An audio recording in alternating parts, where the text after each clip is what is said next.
The main Port Authority bus terminal in New York City at 42nd Street has the function of having buses arrive from various locations. The passengers then offload, and of course, new passengers then onload to travel back largely to New Jersey. Owing to the fact of the passengers being picked up individually, offloaded as one group, one option is to actually have the passengers exit through the front of the bus. That would mean swinging open and hinging half of the front of the bus, having a ramp drop down for passengers to exit. In addition, the bumper of the bus would also have to rotate downwards to allow for the hinging and the opening of the front end and the ramp to fall. The buses can drive in, and they can then arrive onto a moving section of the roadway. The buses would stop.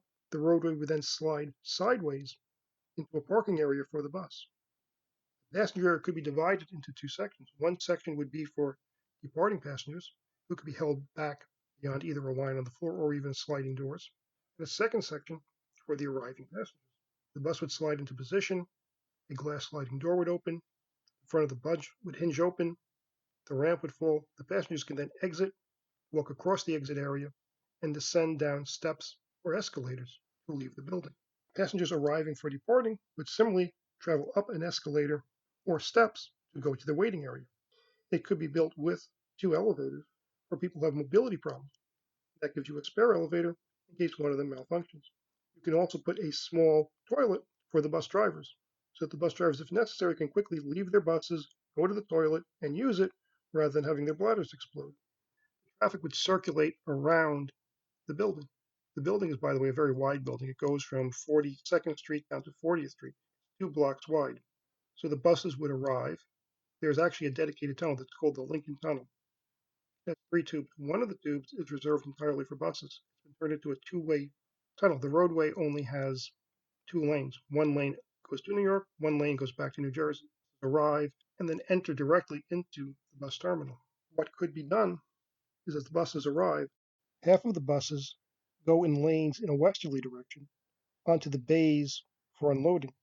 The other half are diverted around those bays to the far end of the terminal, where they take a crossroad and then are turned back in an easterly direction for additional loading bays.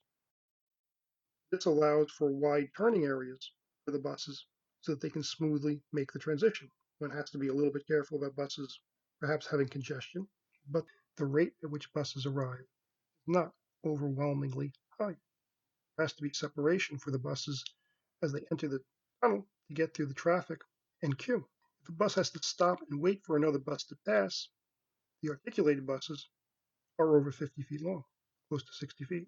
Consequently, the time for them to drive past is accelerating and driving past is 6 to 10 seconds, and then the other bus must follow.